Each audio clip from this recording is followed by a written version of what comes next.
মন্দির উদ্বোধনের পার্ট 1 এবং পার্ট 2 তোমাদের সঙ্গে আগেই শেয়ার করেছি। আজ শেয়ার করতে চলেছি এই মহোৎসবের শেষ অধ্যায়ের কিছু বিশেষ এবং স্মরণীয় মুহূর্ত। মহাপ্রভুর চরণ পাদুকার আগমন থেকে শুরু করে আরতি, সম্রাট অনুপ জালোটার ভজন, বৃন্দাবনের রাসনৃত্য, এই সকল অবিস্মরণীয় অধ্যায়। তার আগে আমার চ্যানেলে নতুন হয়ে থাকলে অবশ্যই চ্যানেলটা সাবস্ক্রাইব করে পাশে থাকবে আমার জীবনের প্রত্যেকটা মুহূর্তের সাক্ষী হতে, এবং ভিডিওটা ভালো লাগলে লাইক করবে এবং তোমার বন্ধুদের সঙ্গে শেয়ার করতে ভুলো না। চলো আজকের ভিডিও শুরু করা যাক।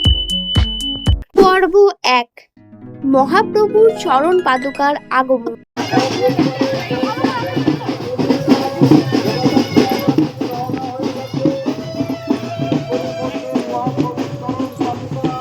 বলতে কি, মহাপ্রভুর সরাসরি দর্শন পাওয়ার মতো পূর্ণ হয়তো আমরা করিনি। আর নবদ্বীপ ধাবেশ্বরের মহাপ্রভুর মন্দির থেকে তার চরণ পাদুকা আমাদের মন্দিরে আসবে, এত বড় সৌভাগ্যের কথা আমরা কেউই কল্পনা করতে পারিনি। সকাল থেকে সকল গ্রামবাসীরা অধীর আগ্রহে অপেক্ষা করছিলেন।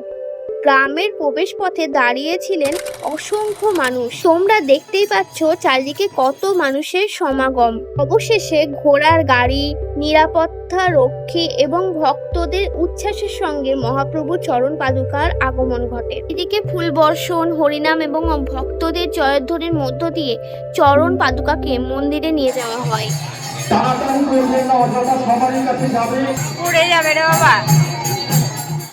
পর্ব 2, বিশেষ অতিথিদের বরণ ও আরতি।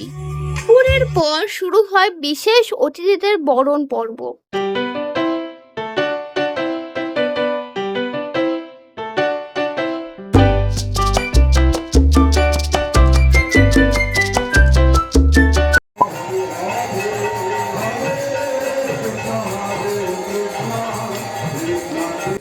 আর সন্ধ্যার ঠিক 6 ঘটিকায় সকল দেবদেবীর ভোগ আরতি অনুষ্ঠিত হয়।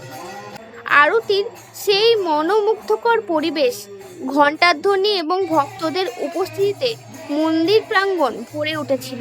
পর শুরু হয় শ্রী রতন কৃষ্ণ গোস্বামীর সুমধুর নাম সংকীর্তন।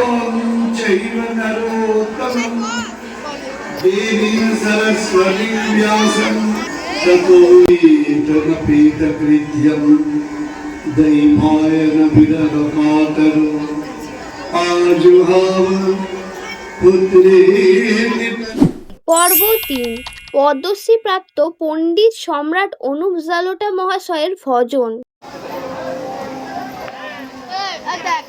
গড়িয়ে রাত ঠিক 9টা নাগাদ শুরু হয় বহু প্রতীক্ষিত অনুষ্ঠান, পদ্মশ্রী প্রাপ্ত পণ্ডিত সম্রাট অনুপ জালোটা মহাশয়ের ভজন পরিবেশন।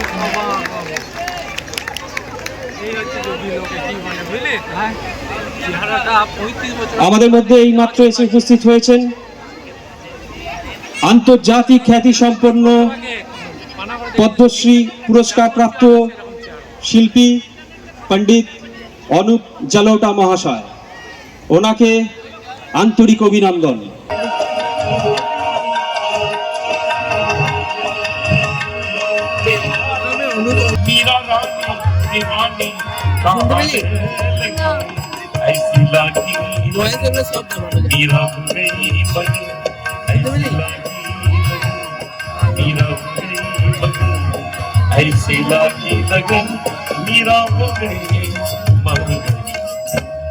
কণ্ঠে ভজন শুনতে দূর দূরান্ত থেকে বহু মানুষ উপস্থিত হয়েছিলেন, কিন্তু হঠাৎ বৃষ্টি হওয়ায় তিনি মাত্র কয়েকটা ভজন পরিবেশনা করে অনুষ্ঠান শেষ করতে বাধ্য হন।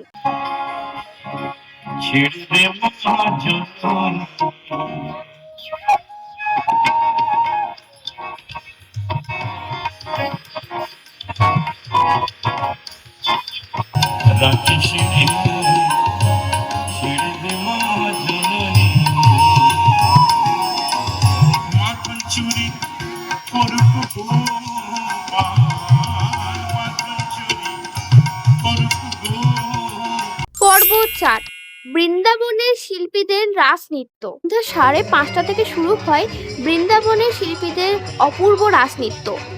সঙ্গীতে ছিলেন শ্রী দেবরাজ গোস্বামী, রচনা করেছিলেন বৃন্দাবনের শিল্পীবৃন্দ। সত্যি বলতে এর আগে এত সুন্দর রাসনৃত্য আমি কখনো সরাসরি দেখিনি।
পর্ব ৫, গ্রাম পরিক্রমা। সমস্ত অনুষ্ঠানের শেষের দিন সকালবেলায় অনুষ্ঠিত হয় গ্রাম পরিক্রমা। নাম সংকীর্তনের সঙ্গে আমরা সবাই মিলে গ্রাম পরিক্রমা করি। সত্যি বলতে এতদিনের উৎসব আনন্দ আর সেদিনের খুব ফাঁকা ফাঁকা লাগছিল। তবে এই মহোৎসব আমাদের অনেক শিক্ষা, অভিজ্ঞতা এবং অসংখ্য সুন্দর স্মৃতি উপহার দিয়েছে।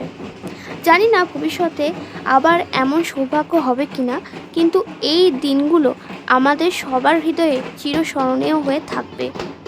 আজকের ব্লগ এখানেই শেষ করছি।